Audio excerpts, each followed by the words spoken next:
What is going on, everybody? It is your boy, your man's Toxic Gamer 331, back at it with another video.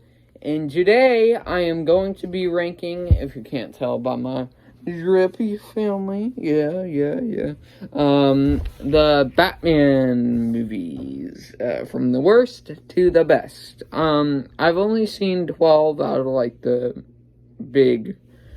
of all the movies that are animated and live action came out in theaters. So, yeah, this is gonna be just these 12. But anyways, guys, before I get into the list, don't forget to subscribe, like the video, share the video, ring the bell for all notifications, and also feel free to comment. But, anyways, let's get into the ranking with me as the Riddler today. I don't even know where I got this jacket, so if you're wondering where I got it, I don't know. For 12th place, obviously, is The Dark Knight, one of the worst. No, I'm just kidding. No, it is a Batman and Robin. This is obviously one of the worst comic book movies in history. And, yeah. After Batman Forever, they decided to make a fourth movie and swap out Val Kilmer as Batman and change him into George Clooney, which was not very well a great choice, to say the least, even though George Clooney is a talented actor. I will admit that, but this was a terrible decision. Sean Chandler pointed out this in his videos, that basically he thinks that the director directed what he wanted to direct, and I totally agree with that. It's so blatantly obvious, where they change a character like Mr. Freeze, who's supposed to be like a very cool character, and basically they turn him to this goofball that makes ice puns all the time, very randomly. And they also change Poison Ivy. Well, I'm not as harsh on Poison Ivy as on the other two villains. Bane. You turned one of the, smartest and toughest characters in DC Comics history and turned him into this monster that just groans the whole time. And just says his name out loud. Seriously, Joel Schumacher. And, yeah. The less the said, the better. 11th place, I put the Batman 1960 movie. Oh, yeah, by the way, the Dark Knight movies are in the background, and that's the anthology series, if you're wondering what those are, just for the video. The Batman 1960 movie is good for its time, but it's not that well received now, I feel. This is basically, they make it out to be this, basically, a straight-to-television movie of a TV series, and it is that in that way, and where they decide to bring all the villains together, like the main four, which is your boy, the Joker, Catwoman, and the Penguin, together to find out a plot to destroy Batman.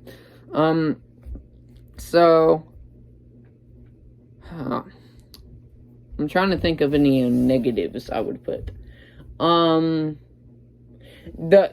positives are that they create some unpurposed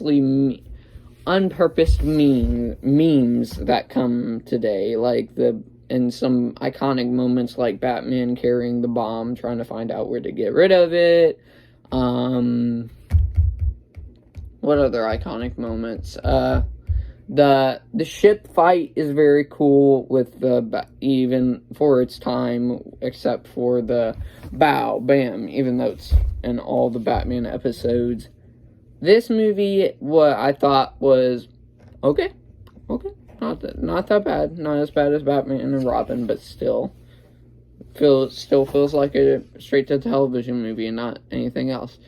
10th place is that movie right there, I think. The Dark Knight Rises.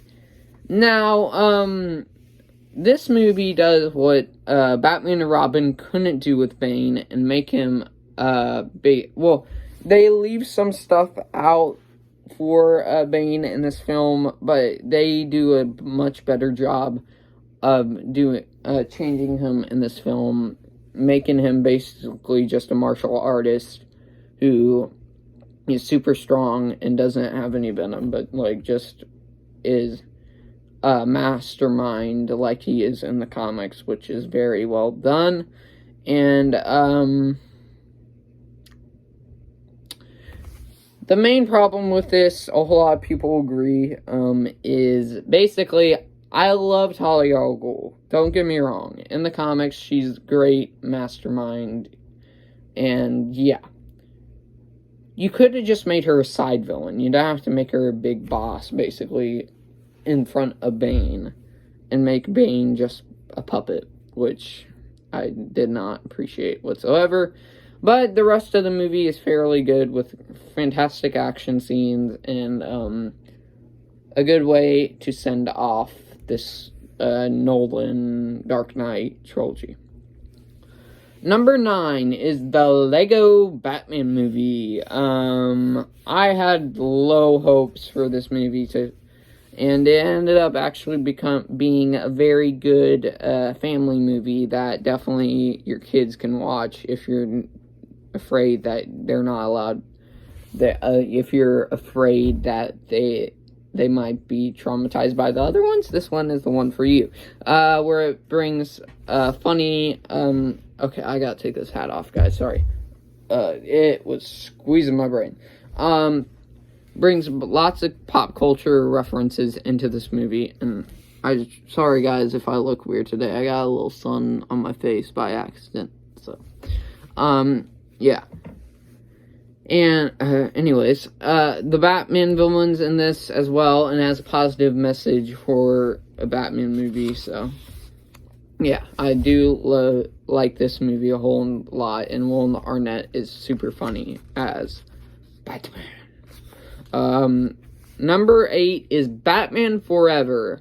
When I was younger, if you can't tell already, I was a big fan of Batman Forever, because the Riddler in it, played by Jim Carrey, so many lines are iconic to this day, and it was a really funny movie, that Joel Schumacher decided to direct after Tim Burton left the project after 1 and 2, and this movie has its flaws, as I realized as I became older.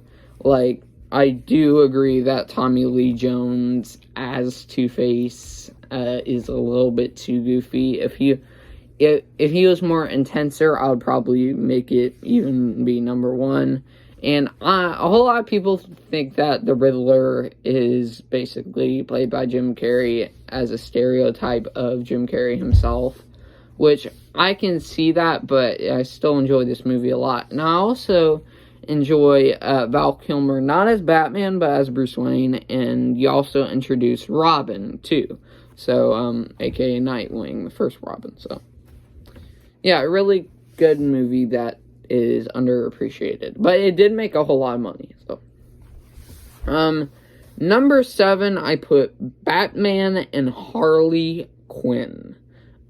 This is an animated movie that came out to theaters, like, 2016, I think. Well, like, had a special appearance, and I went to go see it with my mom, and it was surprisingly very good. After Harley left the Joker, you later find out that her and Batman have a friendship that's, surprisingly, what's the word? Equal. And, my only problem with this is, what's his name? The villain in this film with Poison Ivy, I didn't think needed to be needed. Wow, I just said needed twice in a second sentence. Can you believe that, guys? Yeah, it was just really dull, in my opinion. So anyways, number 6, I put Batman 1989. Also, I was a fan of this when I was younger, but when I grew up and realized the flaws, well, not flaws, but there's one big problem in this. That this focuses more on the Joker and is basically the Joker movie that we never got. Where it focuses on Joker more than Batman in this film. And Jack Nicholson does bring his A game as Joker, and I think Michael Keaton fits both Bruce Wayne and the Batman in this movie, so it comes out in at 6th place because it focuses on the villain more than the hero, but it's still a great movie. Number 5, I put Batman Begins, which is that one right there, yeah. Where it basically does an origin story, where I think this one has the best origin story out of all the Batman movies, where it tells it, oh my gosh, this jacket's hurting me. And I might be too big for this. Hold up. I'll just keep it there. I'll try not to move much. Batman Begins' origin story in this movie was very good, and also I feel that Scarecrow should have been the big villain in this, like what they did with Bane and made him a puppet. They kind of made him a Scarecrow a puppet for Ra's al Ghul, and I feel that Scarecrow should have been in this film a lot more, but Scarecrow was played by an amazing job by, forgot the dude's name, Rupert Miller, I think, as Scarecrow, and also I like Christian Bale as the Batman, and Bruce Wayne both, but his voice might be a little bit much at times. Yeah, that's my opinions on this. 4th place, I put Batman Returns. So the sequel after the 1989 movie kind of replicated the same exact theme of the first one, following the villain's backstory more than the actual hero itself. But I actually enjoyed this one a little bit more than the Batman 1989 one, and I'll tell you why. Because I feel that it features Batman more in this film than it does in the original. And Danny DeVito as the Penguin is great. And also Michelle Pfeiffer as Catwoman in this movie is great too. And also an underappreciated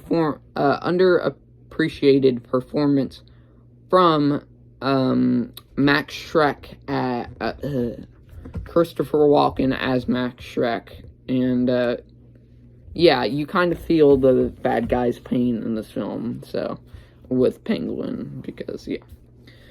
Top 3, people. 3rd place, I put Batman Under the Red Hood. This is the only dark animated movie I've seen out of these. Well, Batman and Harley Quinn might be under that category, but whatever.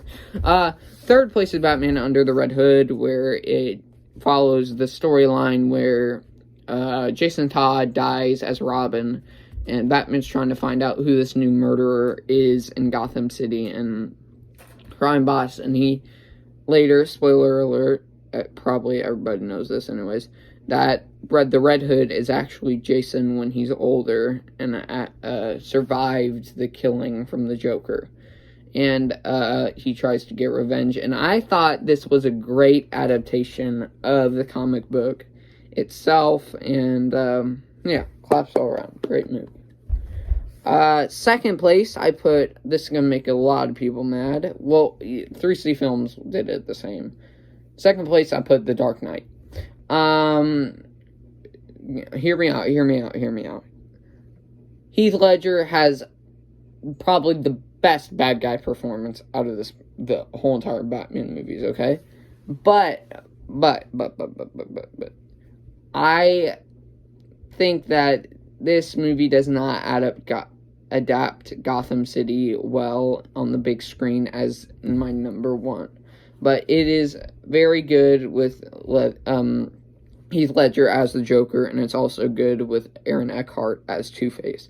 And it's probably one of the biggest blockbusters of all time, and also one of the biggest comic book movies of all time, and it definitely deserves that spot. But coming in at number one for me, The Batman 2022. This encapsulates the Gotham City well in this film. I feel as if I am in Gotham City when I watch this. A stellar performance from the what's his name? I forgot the guy's name, but anyways, the guy as the Riddler did fantastic as being a psychopath that did his reasons why he did it, and this movie brings a little horror element which you don't see from all the other Batman movies, but does it very well. And all of the actors that as their characters bring their A game. Oswald, Colin Farrell as the Penguin, Robert Pattinson as the Batman is my favorite Batman now. Sorry, Michael Keaton, you used to be up there, but now he is. Zoe Kravitz as Catwoman. I could go on and on and on with the cast, but that is the reason why it comes in at number one. But the only flaw is that it's almost 3 hours long. So, but even though it's almost 3 hours long, it's still a very good movie. And that's my list, guys. If you want to, let me know your guys' list down below of the Batman movies you've seen from the worst to best. And don't forget to subscribe, like the video, share the video, ring the bell for all notifications, and also feel free to comment. And I'll be filming the video later this week, or just sooner this week. And I'll see you in the next one, everybody. A